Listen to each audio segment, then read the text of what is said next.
విజయవాడలో ముఖ్యమంత్రి చంద్రబాబు నాయుడు అధ్యక్షతన 50వ సిఆర్డీ అథారిటీ సమావేశం ముగిసింది. ఈ సమావేశంలో సీఎస్ విజయానంద్ ఇతర ఉన్నతాధికారులతో కలిసి రాష్ట్ర మంత్రి పొంగూరు నారాయణ పాల్గొన్నారు.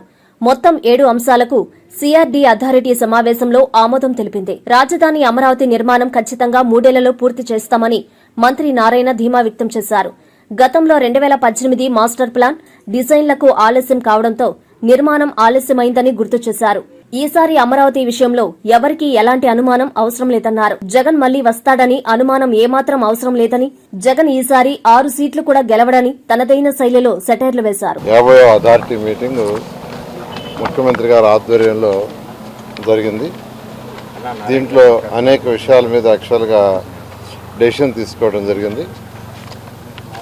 ఏదైతే అమరావతి క్యాపిటల్ సిటీ ఆ రోజు 34,000 ఎకరాలని రైతులు ఇచ్చారో ఆ 34,000 ఎకరాలు యాక్చువల్గా లేఅవుట్ డిజైన్స్ అన్నీ కంప్లీట్ చేయటం, దానికి సంబంధించి 14-19లోనే టెండర్లు పిలవటం, ఒక 9 నెలల పాటు వర్క్ జరిగింది. అప్పటికే 9,000 కోట్లు ఖర్చు పెట్టాం. అయితే ప్రభుత్వం మారటం వల్ల గత ప్రభుత్వం 3 ముక్కలు ఆటాడి అమరావతి రాజధాని పక్కన పడేసింది. అయితే ఈ ప్రభుత్వం వచ్చిన తర్వాత అనేక లీగల్ హర్డిల్స్ ఉంటే అవన్నీ కంప్లీట్ చేయడానికి 8 నెలలు సమయం పట్టింది. అది పూర్తయిన తర్వాత టెండర్లు పిలిచి ఎంతో వేగవంతంగా వర్క్ జరుగుతుంది. దాదాపు 10,000 మంది ఈరోజు యాక్చువల్గా అమరావతి క్యాపిటల్ సిటీలో వర్క్ చేస్తున్నారు.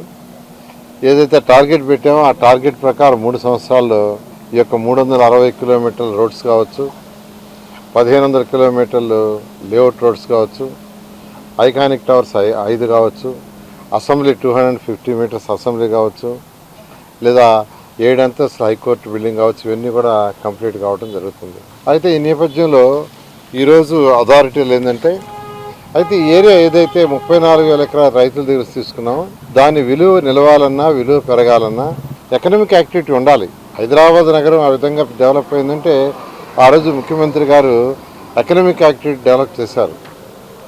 ఆ ఉద్దేశంతో ఇక్కడ కూడా ఒక 2,500 ఎకరాల్లో ఒక స్మార్ట్ ఇండస్ట్రీస్ని వచ్చేదిగా చేస్తాం. ఒక 2,500 ఎకరాలు యాక్చువల్గా ప్రొక్యూర్ చేయమన్నారు.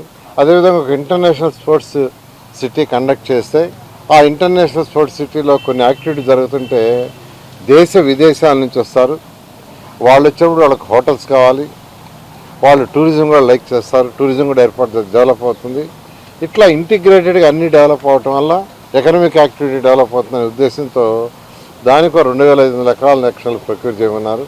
అదేవిధంగా ఇంటర్నేషనల్ ఎయిర్పోర్ట్ ఒక 5 acres ఇండస్ట్రీస్ రావాలంటే ఏ రోజుకైనా ఎయిర్పోర్ట్ ఉండాలి. హైదరాబాద్లో ఆ రోజు ముఖ్యమంత్రిగా ఉన్న చంద్రబాబు నాయుడు గారు ఆ రోజు డెసిషన్ తీసుకోబట్టి ఈరోజు హైదరాబాద్లో అంత పెద్ద ఎయిర్పోర్ట్ వచ్చింది. అదే ఎయిర్పోర్ట్ రాకుంటే పాత ఎయిర్పోర్ట్లో 10% ఫ్లైట్ కూడా దిగలేవు. అలాగే యాక్చువల్గా ముఖ్యమంత్రి గారు రాబోయే 100 సంవత్సరాలు, 50 సంవత్సరాలు, 20 సంవత్సరాలను దృష్టిలో పెట్టుకొని ఏదైనా ఆలోచిస్తారు. ఆ ఉద్దేశంతో వీటికి ప్రొక్యూర్ చేయమంటే, అయితే 10,000 ఎకరాలు ప్రొక్యూర్ చేయాలంటే ఫస్ట్ ల్యాండ్ అక్విజిషన్ అనుకున్నాం. ల్యాండ్ అక్విజిషన్ అయితే రైతులు నష్టపోతారని ప్రజాప్రతినిధులు చెప్పడం, ల్యాండ్ పుల్లింగ్ అయితే విల్లింగ్ అంటే ల్యాండ్ పుల్లింగ్ యాక్చువల్గా చేయమని అధికారులకు చెప్పాము. దాని మీద లాస్ట్ క్యాబినెట్లో దానికి సంబంధించిన రూల్స్ అండ్ రెగ్యులేషన్స్ అని నోటిఫై చేశారు, పాత రూల్సే. అయితే ఈ అథారిటీ మీటింగ్లో యాక్చువల్గా ల్యాండ్ పుల్లింగ్కి ఏదైతే గ్రామ కమిటీలు మీటింగ్ జరిపారో వాటిలో ఒక 7 గ్రామాలు ల్యాండ్ పుల్లింగ్ మమ్మల్ని ఈరోజు అథారిటీ సిఆర్డీకి యాక్చువల్గా యాక్సెప్టెన్స్ ఇచ్చింది. అది సుమారుగా 20,494. అంటే అన్నీ ఒకేసారి కాకుండా 1 by 1 చేస్తామని యాక్చువల్గా అధికారులు చెప్పారు. మ్యాన్ పవర్ సరిపోదని దాని మీద యాక్చువల్గా అమరావతి మండలం ఆ ఏరియా అయితే అక్కడ యాక్చువల్గా 4 విలేజెస్, తుళ్ళూరు అయితే 3 విలేజెస్, మొత్తం 20,494కి యాక్సెప్టెన్స్ జరిగింది. అదేవిధంగా ఈ 5 స్టార్ హోటల్స్ ఎవరైతే కడుతున్నారో అలాట్ చేసామో వాళ్ళొక మరొక 2.5 లేదా 2 ఎకరాలు ఎక్స్ట్రాకి ఇస్తే అక్కడ కన్వెన్షన్ సెంటర్ కూడా కడతామని ముఖ్యమంత్రి గారిని అడగటం జరిగింది. దాని మీద ముఖ్యమంత్రి గారు యాక్చువల్లీ యాక్సెప్ట్ చేశారు. ఎవరైతే 10,000 సిట్టింగ్ ఉండే కన్వెన్షన్ సెంటర్ కడతారో వాళ్ళకైతే 2.5 acres చెందటగా, అలాగంటే 7,500 నుంచి 10,000 సీటింగ్ అయితే దానికి 2 ఎకరాలు, 7,500 కంటే తక్కువ ఉంటే 1 acre ఇచ్చేందుకు యాక్చువల్గా ఈరోజు అథారిటీ దాన్ని ఫైనలైజ్ చేసింది. అదేవిధంగా శాండ్ టెండర్ పిలిచినప్పుడు శాండ్ యొక్క వాల్యూ 130 రూపీస్ ఉండింది. అయితే ఆ తర్వాత పెంచారు. ఆ పెంచిన దాని ప్రకారం అయితే కాంట్రాక్టర్లకి అడిషనల్గా ఇవ్వాలా.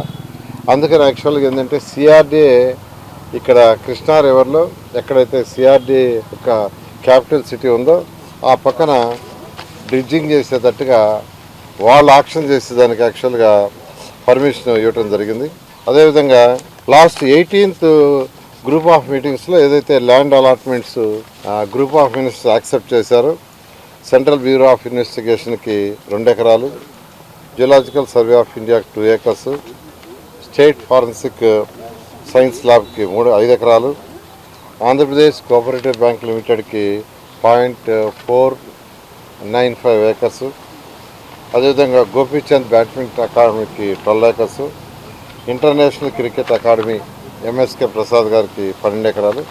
దాన్ని యాక్చువల్గా ఈరోజు యాక్సెప్ట్ చేయడం జరిగింది. అదేవిధంగా ఇన్కమ్ ట్యాక్స్ డిపార్ట్మెంట్కి మరొక 2 ఎకరాలు, సెంట్రల్ బ్యాంక్ ఆఫ్ ఇండియాకి 0.4, ఏపీ గ్రామీణ బ్యాంక్కి 2 acres, సబ్సిడీ ఇంటెలిజెన్స్ బ్యూరోకి 0.5 acre, bureau of immigration ministry of home affairs వాళ్ళకి 0.5 acre, అదేవిధంగా కిమ్స్ మెడికల్ కాలేజీకి 25 ఎకరాలు, బీజేపీ పార్టీ ఆఫీస్కి 2 ఎకరాలు ఇచ్చేందుకు యాక్చువల్గా ఈరోజు అథారిటీ యాక్చువల్గా సిఆర్డీకి యాక్చువల్గా అప్రూవల్ ఇవ్వడం జరిగింది.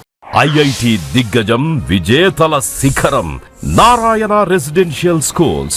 ఐఐటిలో టాప్ ర్యాంక్ కోసం సివో స్పార్క్ ఒలింపియాడ్ ప్రోగ్రామ్స్, నీటిలో టాప్ ర్యాంక్ కోసం CO medi programme.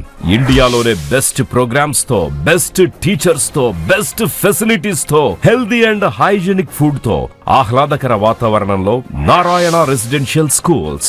Regional mathematics olympiad IO క్యూమైలో గత 3 సంవత్సరాలుగా చారిత్రాత్మక విజయాలతో సంచలనాలు సాధింపజేస్తోంది నారాయణ. బాలబాలికలకు వేర్వేరుగా హాస్టల్ వసతి కలదు. అడ్మిషన్లకై సంప్రదించండి.